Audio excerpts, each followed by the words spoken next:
Hey guys, I'm back. It is Renee, the gamer here, and I am going to continue on with the book of Asra. Open up the menu, of course, and let's go ahead and scroll real quickly up to the Wheel of Fortune. And we are going to continue on and read Haunting, Taunting. Let's go ahead and start.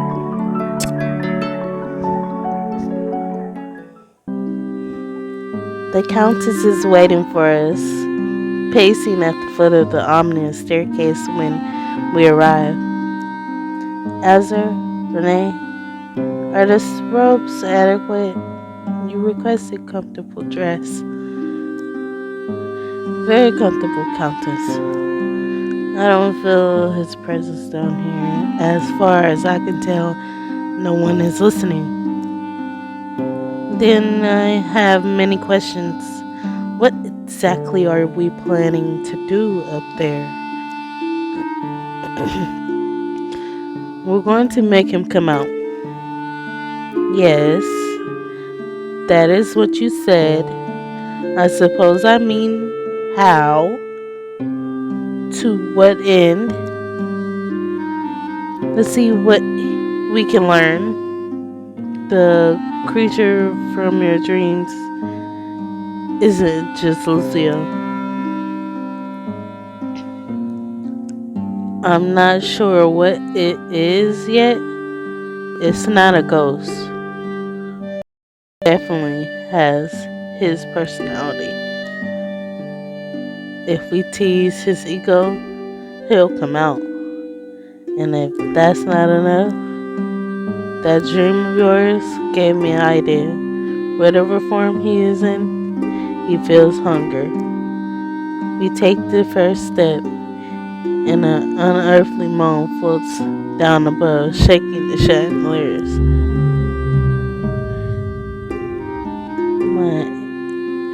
My every hair raises, Ezra's too. As he takes a half step in front of me, the Countess flashes eyes pierce the shadows. You both heard that. Ezra looks to me, nodding when I do. Nadia narrows her penetrating gaze and leads the way to the top of the stairs. The hollow above is stagnant and dry, drawing the life out of us. The walls are lined with portraits. They are all very much the same. Blonde hair and gold leaf and red, but all ruined. Something has missingly torn the eyes out of every face. When did all this happen? I don't know. Sometime after I woke from my sleep, though I had a dream. The goat was shrieking at them, dinging at them with his teeth. It went on for days. You've been having these nightmares since you woke up? Yes.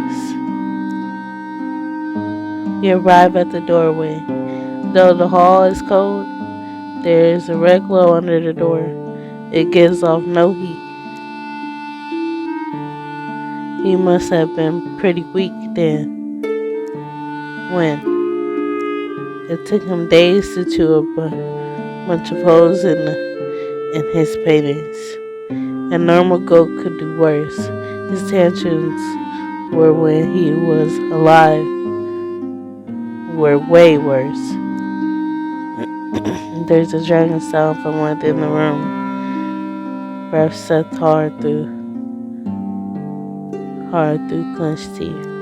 I stared down at the floor as the red glow expands like a rolling wave of lava gushing over our feet. Nadia takes a step back, sets her shoulders, and looks at each of us. Ezra nods. She opens the door. It's warm inside, and the air is thick. The room is still, but it thrones with an unmistakable presence. Red light emanates in waves from the lamps through, though there is no flame. Residual magic. Ah, this one is untouched. I wander to Nadia's side while Ezra starts to arrange our magical supplies around the bed. The single portrait intact, bigger than the others, it stretches nearly to the ceiling. How strange. I thought I might recognize him if I saw his whole face. Recognize him? I glance at the Countess. She spent 6 years married to Lucio. Does she not know his face? Yes, there's little to recognize. If you don't recognize that face, I don't remember him looking like that either. Ezra has taken a seat, cross-legged on the bed. At his feet, a dozen of the most tempting delicacies. Slices of meat brushed with fragrant herbs, grilled fruits, and dripping chocolate gleam in the red light. Let's try and connect with the residue of positive energy here. Believe it or not, we weren't always miserable. We? You, me, the Count, and the Doctor. Do you have any memory of that? None whatsoever. And yet, I can imagine it very clearly. Well, when the Count used to lay in here all day like this, he often demanded our company. But I could never pity him too much. Look at this bed, it's enormous and so plush. He makes a show of spreading out his limbs, stretching his arms all over his head and basking in the comfort of the Count's bed. When I turn to join him, I feel a faint breeze at my back. The whistle of claws trying to snatch the Countess follows. You'll be in the middle. You'll take the place of the Count for now. All you have to do is play games and spit out the food you don't like. As I sit up between Asra and the Countess, I wonder if the temperature in the room is starting to rise. I do love games. I cannot recall any presences of Lucio's. Well, let's see. He did let's play. Brows procured. He gives a teasing grin. I hear a thin squeal from somewhere nearby.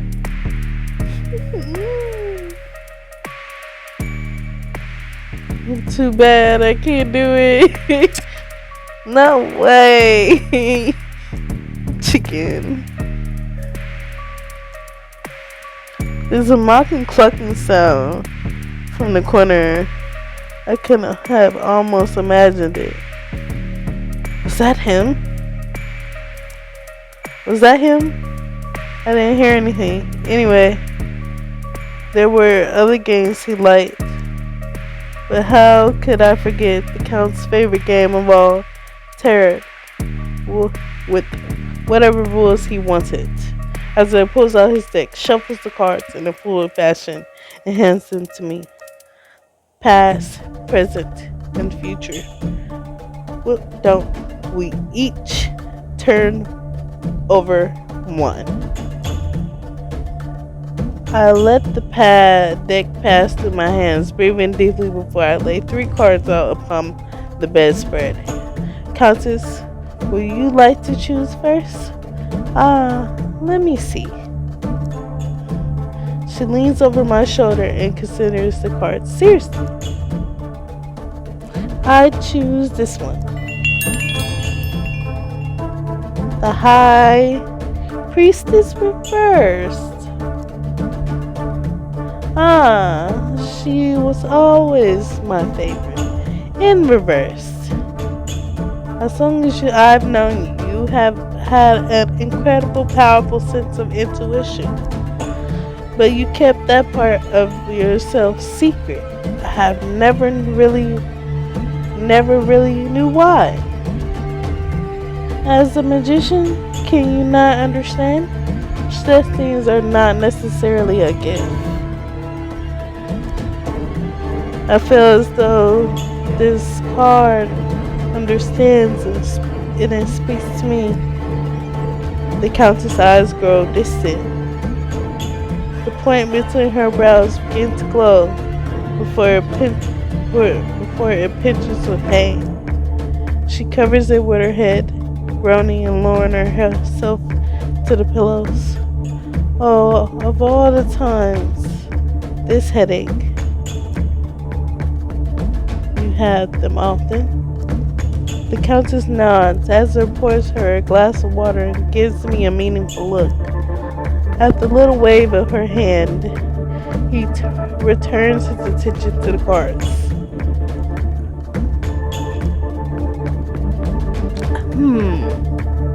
This one. The Devil. A trap that I have let myself fall into. A bond I've refused to escape. That's ominous. This one was Lucio's favorite. What could that mean? Excuse me, guys, I had to adjust my headset. The card. Out of curiosity, was that the goat you saw? No, it was similar and less attractive. Yes, exactly. Your turn, Renee.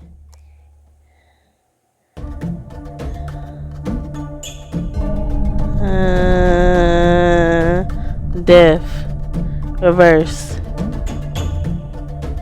The voice of death is not a cackle, not a scream, but a hiss, soft like wind passing over dry grass. You are the same. Nothing has changed. You have forgotten everything you learned. But the power to transform yourself grows inside of you. The power to transform. Death is a transformation. I would have been the Count's favorite if he understood it. Instead, he spent the whole soul life running, hiding. In that portrait, he asked to have death under his heel. Do you want to know why? Because even after all the death he caused, he still cowered at the face of it. You take that back! In a scorching wind burst of wind, Asra is thrust across the room and pinned to the portrait. The Countess and I leap to our feet. I cower at the face of no one. Take it back! Is that a dare? Because it's not the truth. As infernal shriek bounces off the walls before the lights go out.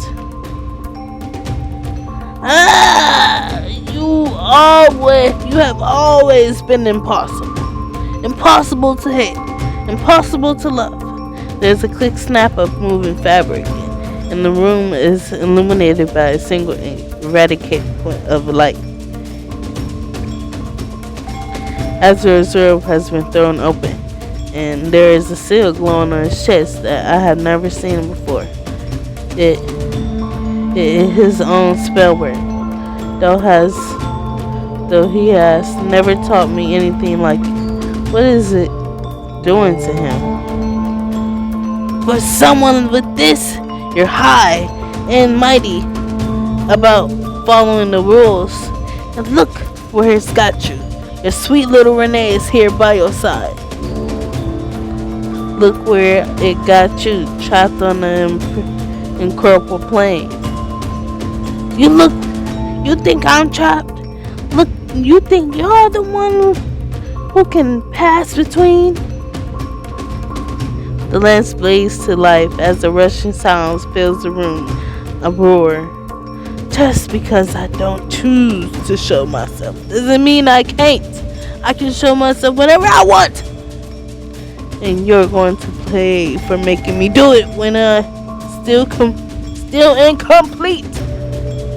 The creature's claws flashes around Ezra's throat. Though he puts up a struggle, he flashes me a look to stay back. I clench my face and call out into the dark. You're weak, Lucy, you're weak. Weaker than this wiggling worm. This mere bug. This mere bug. You have no idea how much stronger I have become. Soon you'll all see what I've learned, everything I gained. Until then, don't even think about forgetting me.